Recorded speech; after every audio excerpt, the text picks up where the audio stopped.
So we are going to begin. Welcome to the Utah Outdoor Recreation Grant application webinar.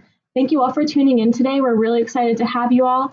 We're going to dive into some great information on how to apply and use our application portal, along with a couple of other things.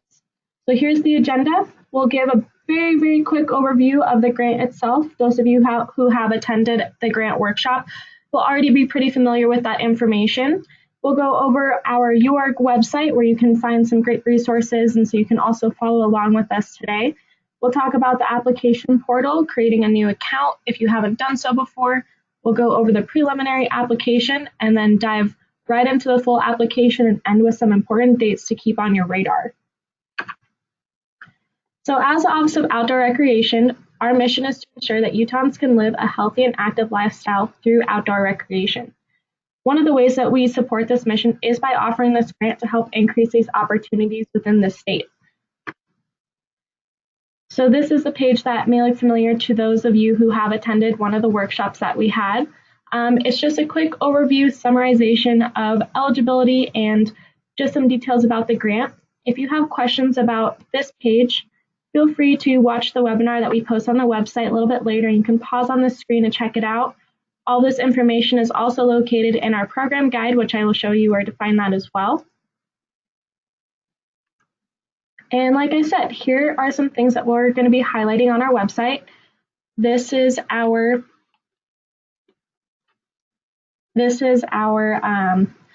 URL that I will come and grab to show you.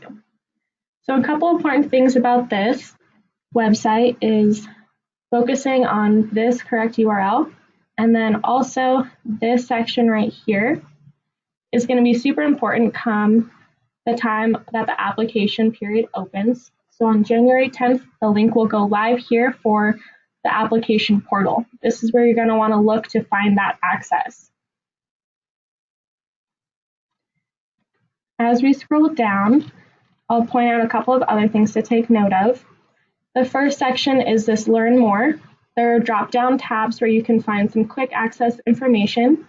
Again, the grant period is open from January 10th to February 28th, and this is where you can find that right here. I also mentioned a few times finding our program guide. It's located in two different locations on our website. One of them is under this drop-down right here for the guidelines section. So feel free to download that if you'd like, and if you have questions along the way, feel free to refer to that and ask us in the chat line. As we continue down to the bottom of the page, this resource section is the main part of the website that we will be focusing on today. So again, here is our program guide that you will be referring to or be referred to throughout the entire application process. A couple of other things that we want to make note of are some of the attachments that are required. If you have seen our other events that we're having today, we are having a budget webinar as well. That's where Tara will go over this budget spreadsheet right here. So if you want to take a look at that ahead of time, if you're tuning in later, that's where you can find that to download it. This one right here is also an example of one that's already been filled out. So please come back to our website to find those links. We've also updated some of the attachments since last year. So if you have applied in the past, just make note that there are some changes. So the timeline is different this year, and we do have a formal statement of responsibility that's also required.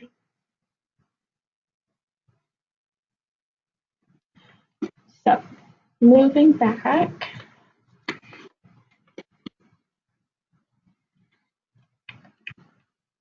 So now we're going to talk about setting up an account within the portal as a new user. This is what it's going to look like. So you will have, once you click on the link within our website, it will take you to this screen where you will have to create a new contact.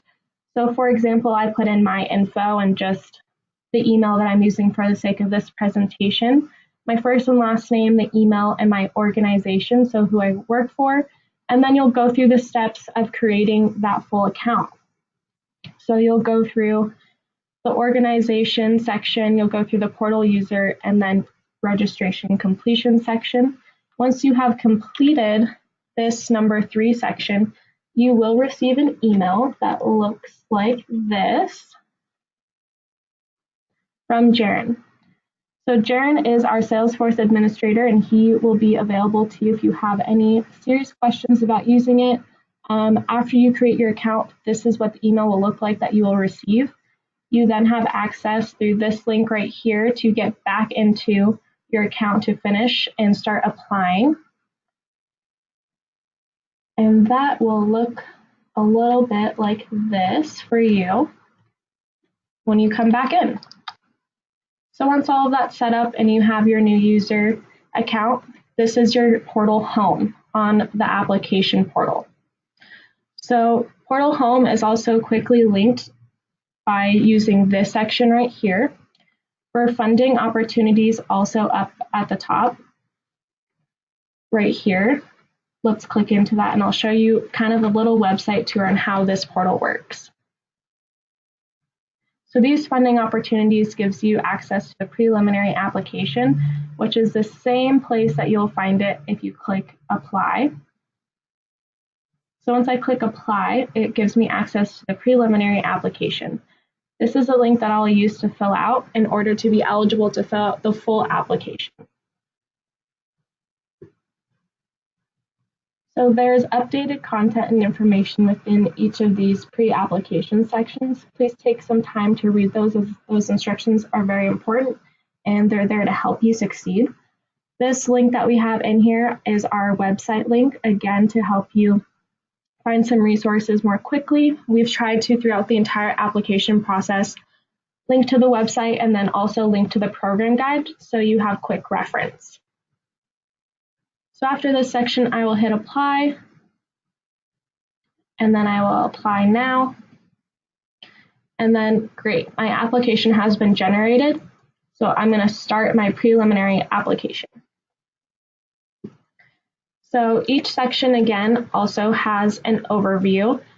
This is also some information that you need. If you need any help, you're more than welcome to contact Tara, and her contact information is on there. And again, our website as well. So once we use the next button, we can jump right into the beginning of the application. So I've already pre-filled some of this information out for the sake of time throughout this presentation, but I will point out a few things. So throughout the preliminary application, you'll see the same things as you will see functionality-wise within the main application. The first thing I'm going to talk about is this required information bar. This has a red line on it that indicates that that question is required in order to be able to fully submit your application. So as you can see, these red bars are on most questions, and for the preliminary application, it will be on all of them. Throughout the other application, when you have access to the full one, some of those red bars may not be there. And if they're not there, that question will say if applicable. So please make sure you pay special attention and fill out any of those questions that are applicable to your project specifically.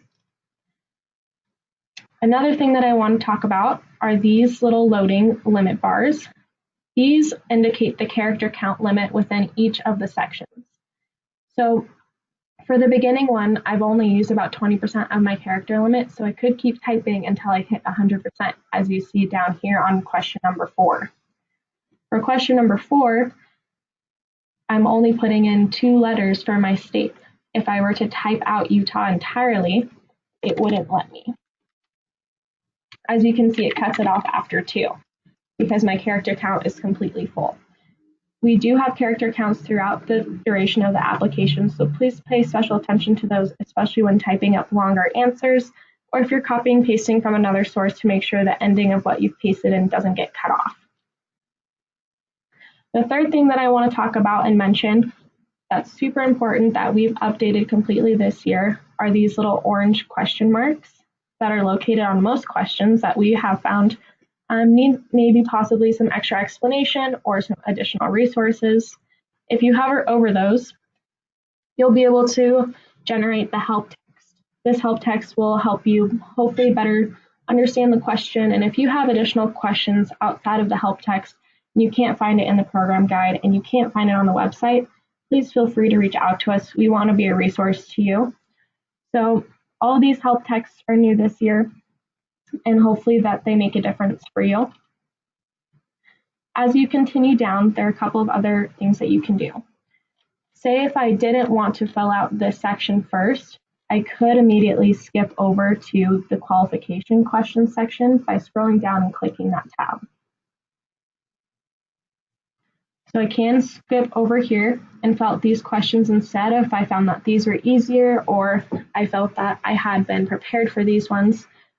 So I can go through and answer these.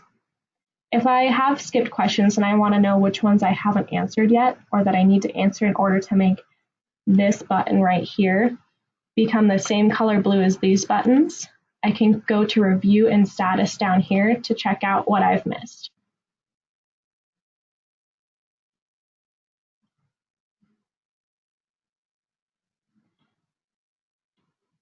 So on this page, you'll notice a few things. You'll notice these green check marks, these red X's, and then these gray circles. So all of the green ones are indicating the questions that I have answered and put in at least a character for. It doesn't necessarily mean that they're right or that they're accurate, but that I have put in some content in those fields. The red X indicates that I haven't filled out those questions and I need to go back to them. If I want to go back to these questions, instead of going through finding which section they're in, even though it tells me here, I could directly click on that question to go fill it out. So say I wanted to put in my project zip, I can come back into my project zip code question, scroll down and fill it out. And those are some shortcuts.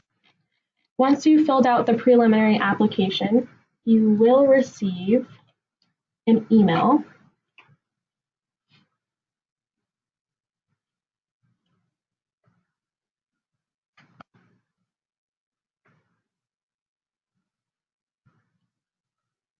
that looks like this.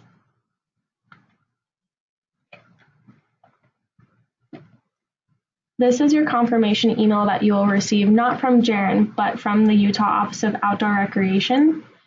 This email basically tells you what your application number is, some details that you filled out within it, gives you the early application deadline, which we'll talk about in detail later, and then again gives you links to get back in to finish your full application. So if you filled out the preliminary application correctly and you are an eligible entity with an eligible project, you will receive this email. If you have answered something that indicates that you are not eligible, you will receive a different email that will tell you you are not eligible and then thus do not get access to the full application. If that's the case, please reach out to us and double check and make sure that your application, preliminary application, was filled out correctly, and we can clarify any questions that you may have about why you're not an eligible entity to apply. So after I have done this, I will show you what the full application looks like. Do you have any questions about the preliminary application before we jump in? Again, throwing your questions into the chat if you have one, please. All right, so we're going to move on. For the full application, I will go into one.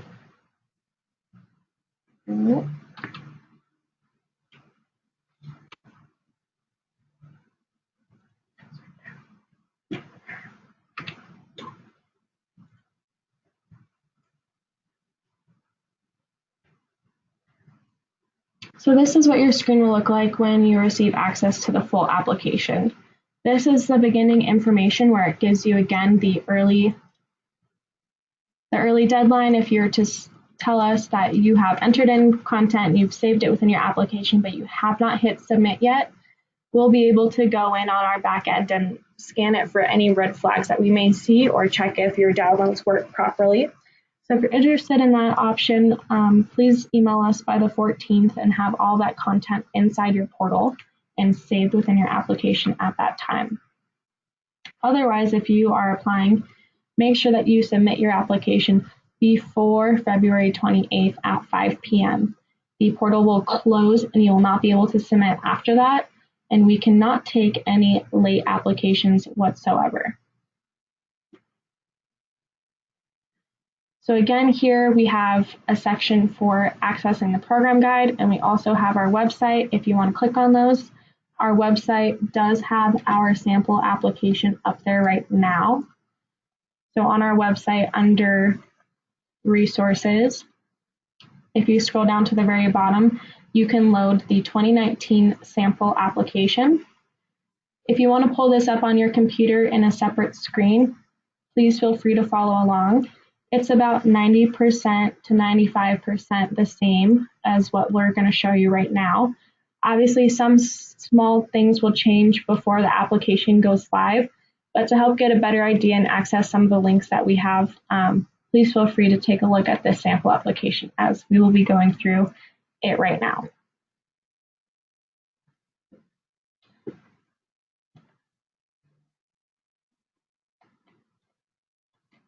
So the first section of the application is basic project and contact information.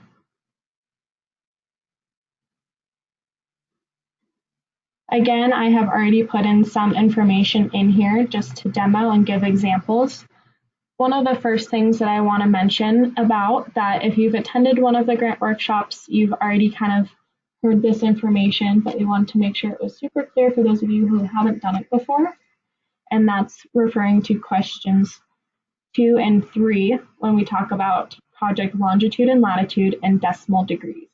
A quick and easy way to find this information is by using Google Maps.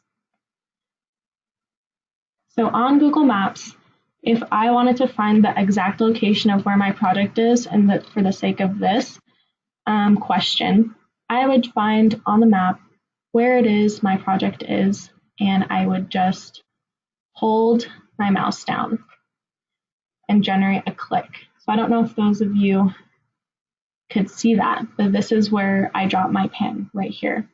At the bottom of the screen, it tells me what exactly that location is down here. So here are the pieces of information that we need right here and right here, which I will then just copy and paste and put them straight into the application.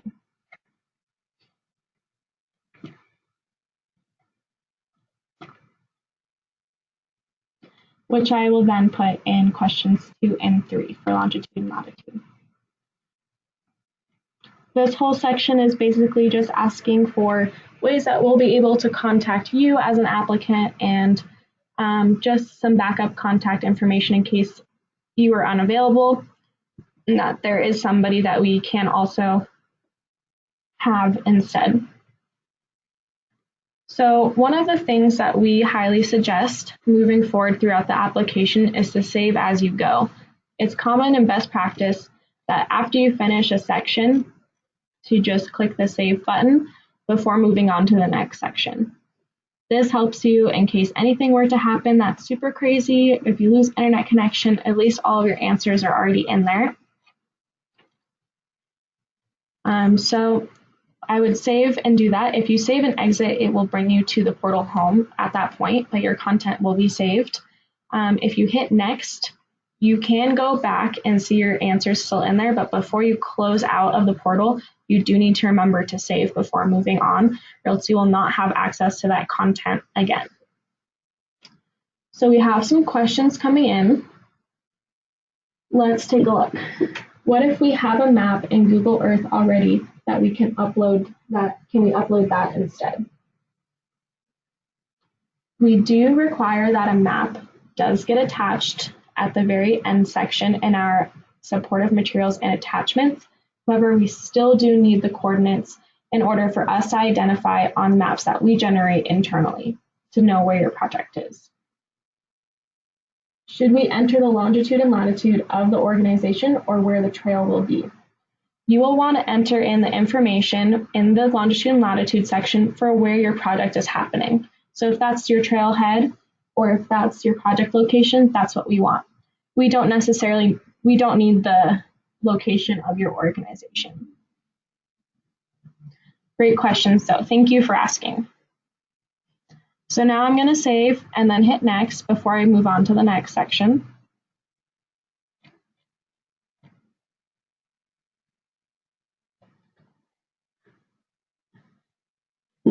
So this next section is our funding request.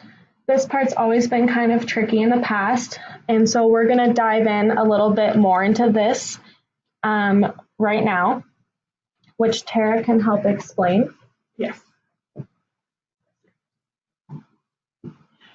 Okay, we have, for this particular project that's shown on the screen, there is a grant funding request that is a first choice of $100,000. This question is, if you have less than $15,000 or less, you do not have to do a second choice, but it is recommended if you are above that, because oftentimes what can happen is that in the scoring process, there are some of those applications for projects that are kind of on the bubble as to whether they might be receiving grant funding or not. And in the interest of trying to fund as many of these as possible, we have the scoring committee choose some of those projects, and oftentimes what happens in the thought of being able to fund a couple more projects is they will take several and give them their second choice. But there's the caveat that the project must be able to be finished as described in the description. So there cannot be changes. There's going to have to be a little bit of penny pinching in the opportunity for the second choice. So in this one, it's a matter of $10,000 difference, going down from $100,000 to $90,000. It's not a big gap. If you can't do it for $75,000, don't put down $75,000 when there's that big, cutting a quarter off of your budget. But there are sometimes opportunities to take the lower bid, do a little bit more with volunteer labor or other types of things. So just know that this question 16 just emphasizes that fact that if your organization can complete the project with that lower amount of funding, select yes. That is optional though. You don't have to do it, but it's a good idea to do it. Are there any questions on that? The total project cost up here shows that it's a $500,000 project. So this is not a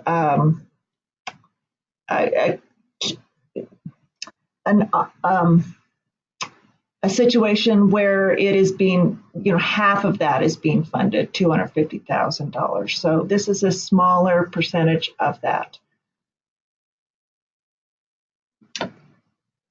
Perfect. Thank you, Tara. If we have any additional questions about the funding request section, please throw them in the chat line and we'll be able to answer those as we go. Now moving on to the next section. We are going to talk about the project summary. This may be one of the most important sections on the application, as questions number 17 and 18 do heavily impact your project. It is your image, your presence, your first impression on the committee, and as well as marketing. This is what everyone that we report to, these are the summaries that we give them in order to help us demonstrate what your project means. So please spend a lot of time on here. A couple of things that I do want to talk about are, again, we've already mentioned it, but the character limit. For these ones, it's super important to make sure that those are understood. And one of the recommendations that we have is typing your answers up into a Word document first, and then copying and pasting your information over. So I can kind of show you what we've done. one of my question answers is in here, and I'm going to just copy the whole thing, and then I'm going to come back into my application, and I'm just going to paste it in there. So if I were to accidentally type too much, I could know that if I have reached this limit bar. So if I am at 99%, that means I know that at least everything I put in there has been entered in. If I go to type one more sentence, I have to really be super careful about having that be all completely entered in. So if you've reached the 100 limit bar, please check the ending of your sentence to make sure that all the info you wanted did get into that section. And if you're at 99, then you've barely just made it in. So great planning on your part. You can also determine what your character count is at by highlighting your text in your Word document and then using the function that does help you calculate the character count. So again, this is the character limit, which does include punctuation and spaces. That information is also available to you in all of these note sections up here. And then if you have additional questions about each question, please again check out the help text that we have provided. So the rest of this section does go into kind of more deep dive into your project. We'll talk about measuring its need. So tell us how your community will benefit by this and why it needs it. And then we'll talk about what type of users that you are expecting. And then we'll talk about also how do you plan to tell people about your project and how do you plan to maintain it. This question 24 also refers to our statement of responsibility, which is a required attachment for later. Moving on to the next section.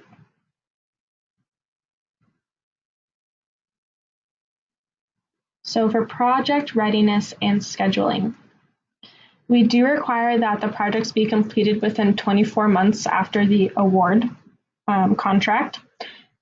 So we do want to know that it has been fully planned to the point where we believe that it can happen within that time frame. This question right here, 25, does ask for a timeline. As you can see later on, there is a timeline that is required to be attached at the very end of the application. This is basically asking to elaborate on what you're going to be putting within that timeline. So we want to know a more detailed explanation of what that timeline means, and so we have descriptive narrative text to back that up. If you were just simply reiterating the same thing you are putting in the attachment timeline, then that doesn't really help support your project or make us feel that it is any more ready than the other thing. So please take the opportunity for project readiness and scheduling to really brag about how well prepared you are already for this grant and for this project to be truly completed. So we have a couple questions. Can you submit an application for a project that will begin before the awarding date? That is a contract question. That is the quick answer with that would be no. If you've had a project that's already starting, nothing that you will have invested into the project will be before the award date would be covered or counted as a match.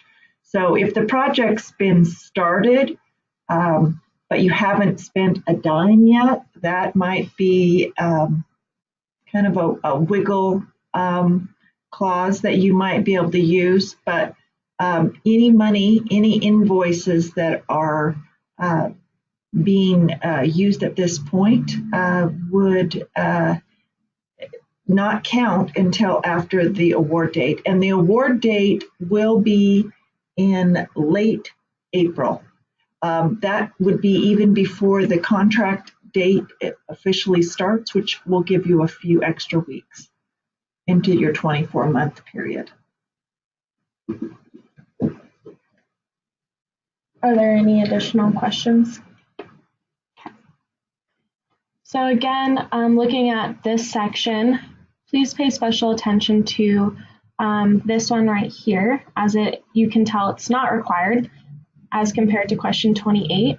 If you do have a situation where your project does relate to this situation, please make sure you provide us with an explanation of that permit.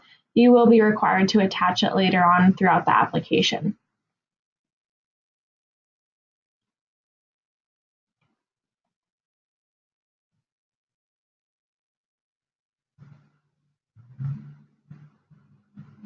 So the next section that we're going to be talking about is the economic impact. This is another opportunity for you to truly brag about your project. This one will allow you to pretty much show all the diversity that your project brings to the table. So we want to know, what is the primary economic development need that this project is serving? How is it benefiting the community? So if you tell us 2 different reasons why, we also ask that you explain those in detail and back it up with any facts or statistics or examples that you may have. And you can put that narrative down in question 31. For questions 32 through 34, we're taking a poll basically on how many new jobs this project is generating, and that will be in terms of full-time jobs, part-time jobs, and new seasonal jobs. If you need additional help about these questions, it's an estimate of jobs directly created by the project. Could I add one thing to that? On these full-time jobs, a job is a job. We do not need any multiplication of what a job is in a rural area. We're just going to count one job as one job. One other question, can we apply for phases of the project? The primary funding will come in phases over several years. We could identify completion of phases within 24 months. Yes, you can apply for phases of the project. We have had some successful large projects that have applied. They've applied for a phase 1 and a phase 2. However, don't apply for the phase 2 until phase 1 is nearly complete. It doesn't have to be all the way complete, but it should be winding down just about the time you're ready to start the next phase. That's a great question. Thank you. So the next section we're going to talk about is recreational access and value. Here we also have another drop-down selection of different primary outdoor recreation activities you can select. So depending on what your project is, that will be something that you select up top. Whatever you feel like your project is going to be used most of, what that activity would be is what you're going to select for 35. For 36 is the secondary type of outdoor recreation activity that you have. So if your project offers 2 different versions of recreation, please let us know and tell us about it. If it provides more opportunities than just one activity, we'd love to hear about it. And then 37 through 42 are some more questions that we have regarding what type of impact is this going to have. So are you able to have your project be ADA accessible? Is it going to charge a fee? Is it a part of a bigger trail project?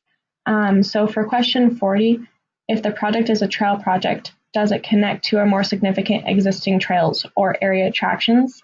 If your project does, and this is one of the key aspects of it, tell us about it. We'd love to hear about it. If it doesn't, that's no big deal, but do select that honestly so that we can fully understand the impact that your project has on the community. Question 41 is a continuation from the beginning section where it does ask for your primary partners supporting the project. In 41, we want to know what type of contributions they're bringing to the table. What skin do they have in the game as well, and why are they supporting you? Later on in the application, you will be required to attach formal letters from your partners as well, and also include their promised donations. Question 42 is asking if you are counting on receiving other funds to help complete your project. This will help us better understand your budget sheet, perhaps if you are expecting another large sum of income for contributing to your project.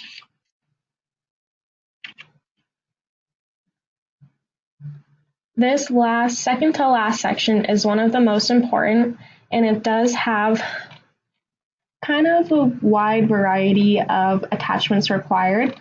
So we're going to go over a few of these. For question 43, we do ask now, this is new this year, for a logo and or pictures that you may have from the project already. Anything that we can use on our end to help portray your project and so that we can help use it in any way that we are reporting about it, that's super helpful for us. And it just gives you a better visual for what your project is or will look like. So please include those. If you don't have a logo for your project itself, if you provide us with your organization logo, that's also helpful to us. The main thing to note of this section is up here. This is where you're going to find links for very important things that you need. So we have provided the links for these attachments that you will see throughout the application further down. So the first one we're going to look at is the timeline, and then we'll briefly talk about the budget spreadsheet, but if you want to learn more, please tune into Tara's webinar later today. And then the last link we'll go over is a statement of responsibility, which is also new this year. So these are the required attachments. If you have a map of the project within the community, we do want to see that. Here's an example of one that we've had in the past. Once it loads. So this was referring to one of the questions that was asked earlier on. If you have a map, great, we need that. But we do, of course, need the coordinates as well. So this person was able to provide that on the map as well, which was super great. So there's just a quick example.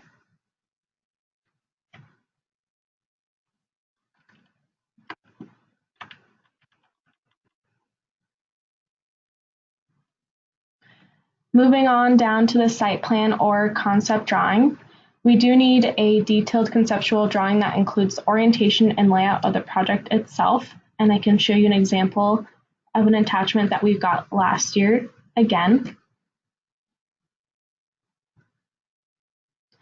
This is what it looked like. This was super helpful for the committee and for the internal team to review and better understand what the project's going to look, how it's going to function. And if you want to check these out also, feel free to pause this webinar after we post it onto our website if you want to see a more detailed explanation for a little bit longer review. We do need to move on to the timeline, which is new this year. So it is a PDF that you can enter your text into. If you download it and save it and then open it up into Acrobat, you'll be able to enter in that text, save it, and then upload it again. And I'll show you something to remember for uploading files. So here for number 47, I don't have anything attached yet. So in order to do that, I will hit choose file. I will find a download of something. Say this was my file that I wanted to put in there. It generates it here, but I'm not done yet. The next step that I need to do is click upload.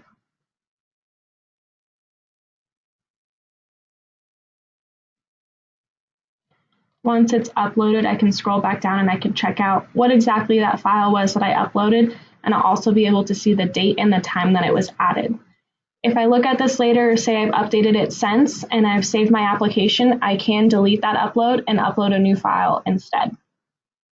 So just remember that just because you chose your file doesn't mean that it's up there. You do need to check all of your uploads. If you don't have this upload date populated, that means it's not fully attached. So keep that in mind moving forward. We do require a tourism economic development letter. These little help texts are really important for this section, as gives you examples of who to contact for those and also just some tips and trades. The budget spreadsheet is next. I'll show you what that looks like. While that's loading, let's answer some questions. Is this just for trails, bike paths, etc.? What all does the grant encompass? That question's answered in more depth in the program guide, which I would encourage you to answer. to look at and review. One of the things, put in takeout in spots on rivers. We've used climbing structures in parks. There's so much more to it. If you, after you've looked at the program guide and it still hasn't quite answered your question and you're thinking, this might or might not apply, then please give me a call and I'd be happy to discuss that with you. I know there's been a few things. Oh, I know one thing that's kind of unusual, like we did a disc golf course last year. That was the first time. So there have been some things besides trails, archery course, an outdoor shooting range, and many other things. Here's some things that Danielle is showing on the screen. Climbing access trails, the wildlife viewing towers, and a lot more. There's that list of eligible projects right there. There's some other samples: Nordic trails, climbing structures, fishing piers, a kayak park in the river, and OHV. A visitor center would not be applicable, unfortunately.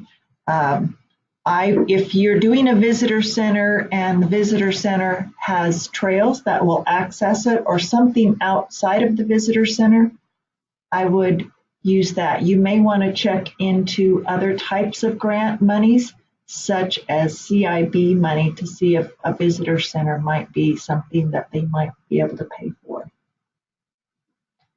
Here's a quick screen also of some examples of ineligible infrastructure. Obviously, these are not the full list, so please do refer to the program guide. And if you can't find the answer to your question, please do reach out to us so we can have that conversation with you.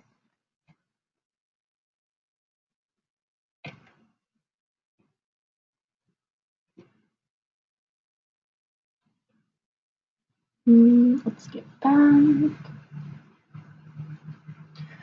So now that we're back over here, we're going to just show you quickly what the budget worksheet spreadsheet looks like that Tara will be going over later today.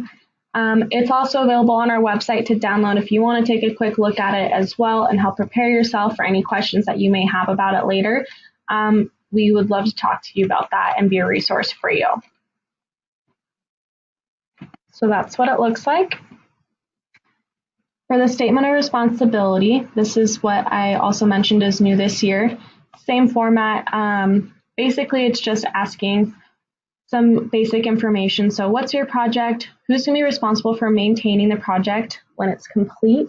Who's going to be in charge of anything that happens for costs and maintenance and repairs long term? We want to know that there is someone who's dedicated to your project and that there is someone who will then be able to help preserve what has been built and that took a lot of time and effort to be created, because we want to see these projects last a long time and be available to the community. So this statement just is a safety for us to know that there is someone who cares and is taking care of the project, and so that it can be open to the public. So you'll just fill out this quick information and then re-upload this attachment onto the portal. The last thing that's new this year is including a W-9 tax form. You can find that link for it up at the top again, which is right here.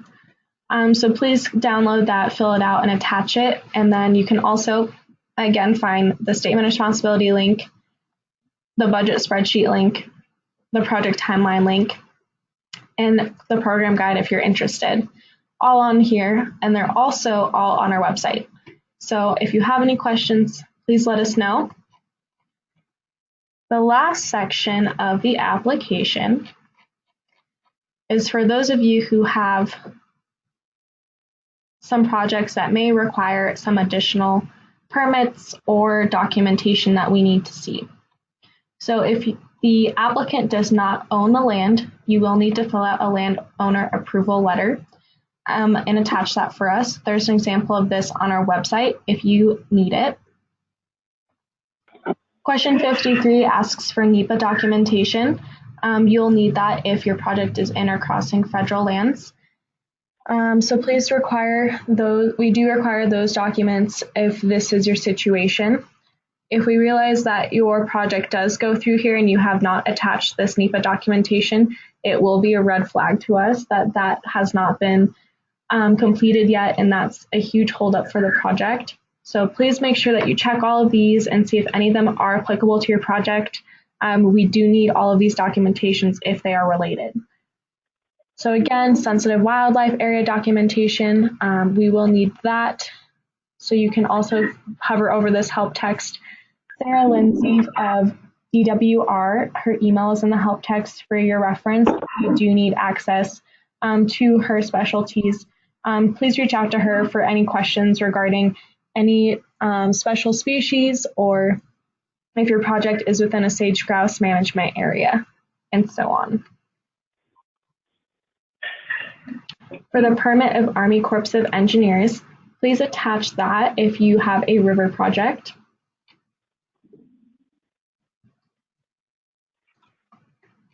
For the master plan, this is not required, but if your project is part of a master plan, please give us the file for it so that we can check it out. It only helps support your project more. Your donation confirmations are those from any partners or sponsors. So this tells us what has been promised to you and what you're counting on receiving from those entities. And again, you'll just choose your file and make sure it's uploaded just the same as the page before. And please do make sure you save along the way. That's super important. And if you enter in information, it's not saved, there's nothing, unfortunately, that we can do on our end to help recover that information. Lastly, this is the same function on the preliminary application. This review and status, again, tells me which questions I've answered, which ones I have not answered that is required, and then which ones are not required for me. If you have answered a project that is, or if you have answered a question that was not required, but you did fill out, your box or your circle will appear as a green check mark instead of a dark circle. You'll only see the dark circle if it's required and you did not fill it out. In other words, it's not holding you back from submitting your application if you have a dark circle. But for these red X's that I have up here, I would need to fill those out before I can continue to submit my application. Once I submit my application, or once I feel that I am done in order to do so, I will use this button right here, which will turn blue once I have put in all of these pieces of info. Once that turns dark blue, I will submit my application and I will receive a confirmation email saying that my application has been submitted. Say if I am super busy and I am doing a million things at once and I unfortunately don't have time to fill out my application all in one sitting, I can save it as I go, come back into my portal to log in. So say if I were to log in again, this is what my screen is going to look like. If I wanted to continue onto an application that I have already started, I will click update and I will find my application number. You will only have one, but since we've been testing, I have a lot. So I will click the little green box to edit my application and I can go back in there and edit any information I've already entered. And I can also change out anything and then answer some new ones, save it again, and that's where I'll be able to access that. If you're already within the application, or say that you didn't click the update button, you can click the My Applications tab at the very top to access that same information. This review button allows you to go in and see which applications you have submitted. Once you have submitted an application, you can see that will populate right here, and it'll also give you access to print it or download the PDF version of the questions with your answers if you're interested in keeping that for your own records. Do you have any questions about any questions in particular using the portal or any attachments that are required?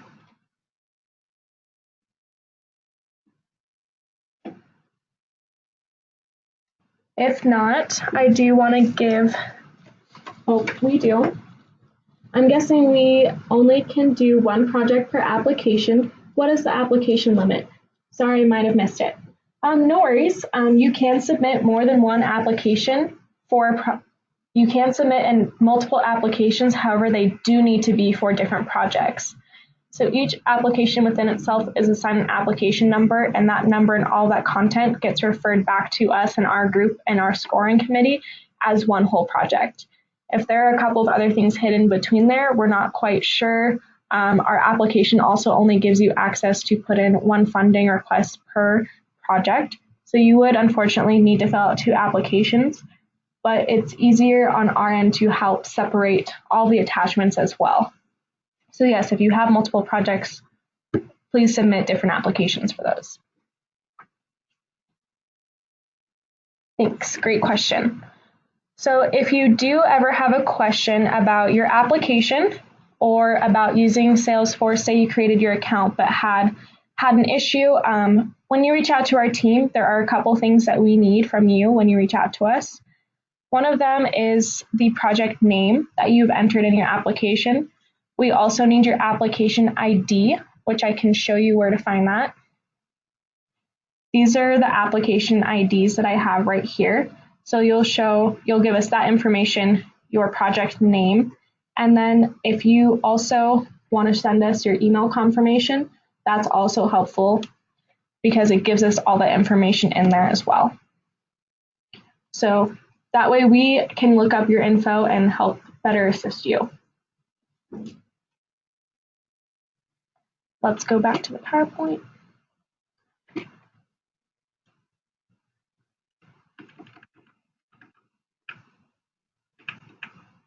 So again, these are some helpful tips that we went over throughout the application.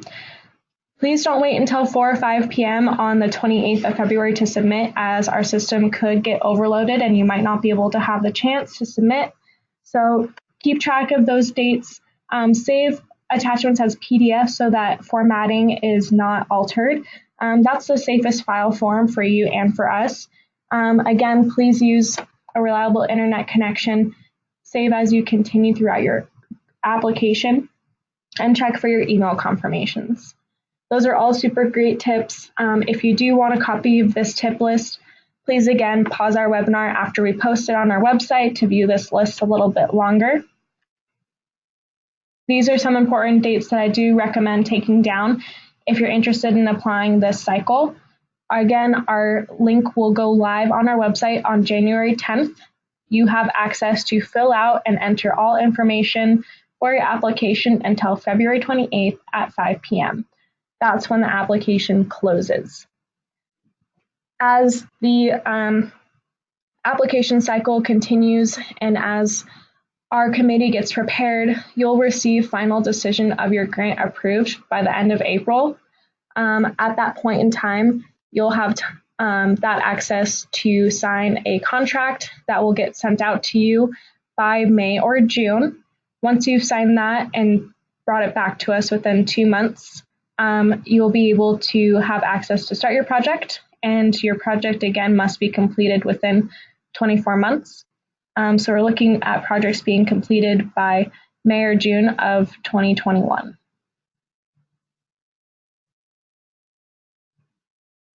Great, thank you all for attending. If you don't have any more questions, feel free to log out. If you do want to stay and ask questions or hear other questions being asked, feel free to stay on. Thank you so much for attending. Please again, reach out to us via email if you need to, or call us if you have questions that come up later. Thank you so much.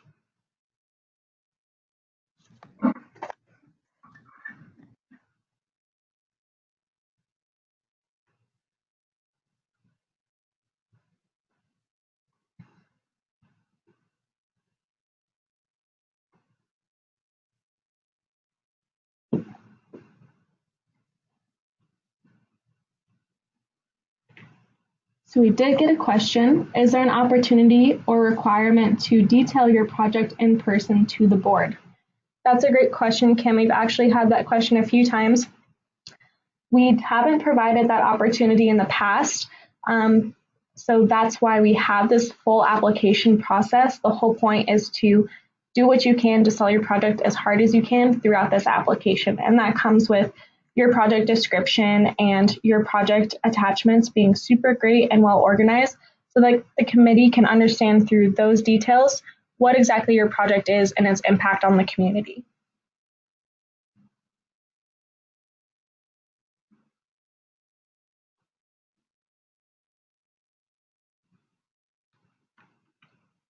Where do I find the PowerPoint? From Tyler. Tyler, we actually have a couple of different PowerPoints. Which one did you want access to?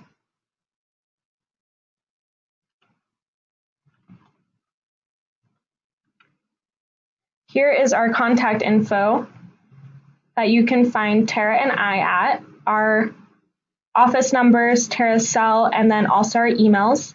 Our contact information is also on our website under the resources section. It's also in the front page of the program guide. So feel free to take down that information.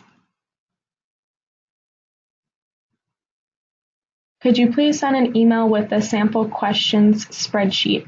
For the sample application, you can find it on our website. So again, it's on our UORG website.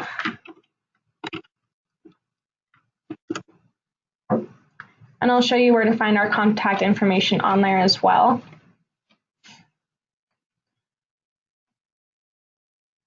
So on our website, again, business.utah.gov/UORG for Utah Outdoor Recreation Grant. I'm going to scroll down to the very bottom, and I'm going to look at the resources section. Here, I'm going to find the 2019 sample UORG application that you asked about. We will be updating this so it's a little bit more accurate later on. Right now, it's about 95% the same as what the real application looks like. So feel free to download that and check it out. To find our contact info on our website, it's right here. And again, here is my contact and Tara's contact information, our office phones and emails.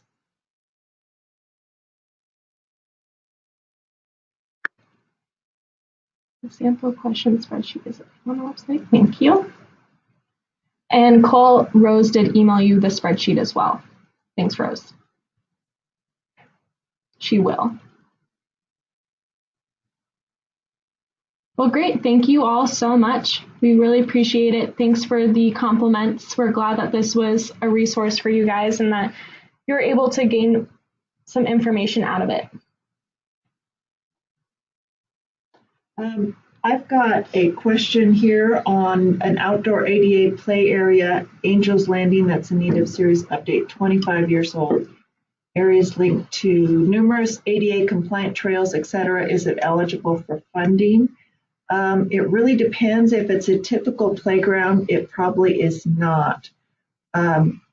Nature playscapes are a different sort of thing, and they are eligible. They haven't been highly favored by the scoring committee, but they are eligible.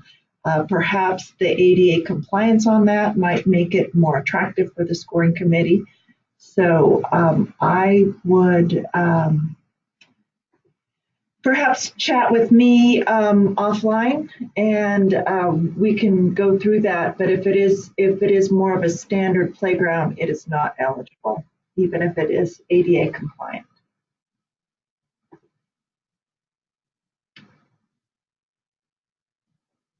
And on the DWR thing for sage grouse, there is a map. And if you can look at the map that DWR has, and I believe we have the link within our program guide, you can quickly find out if your area is in the vicinity of a sage grouse management area. If it is not, like if you were in, say, Sandy, Utah, I wouldn't worry about it. But if you are in an area where it is somewhat close, you'll want to check with Department of Wildlife Resources.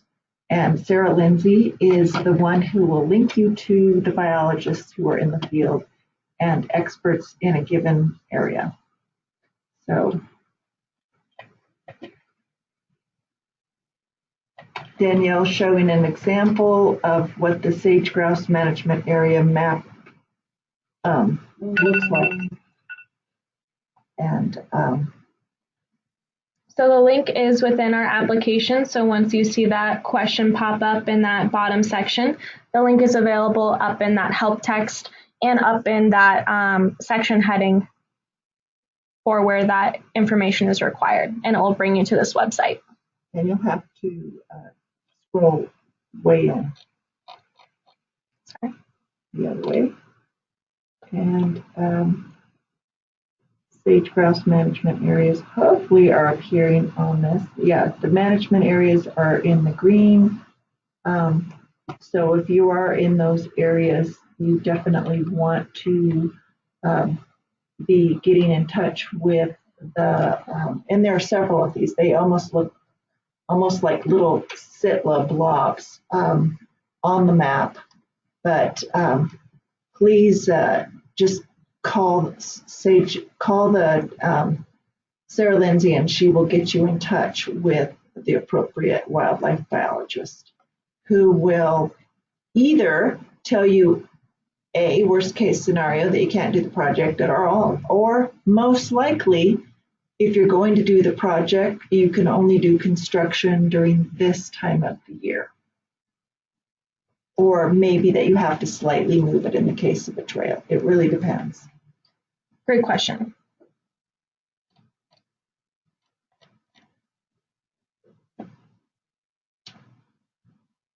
So thank you all so much. If you do have additional questions, please reach out to us and email us. We will be logging off. So thank you so much for attending. Really appreciate it. Hope you all learned a little bit more about the application process and about the Utah Outdoor Recreation Grant. Thank you so much.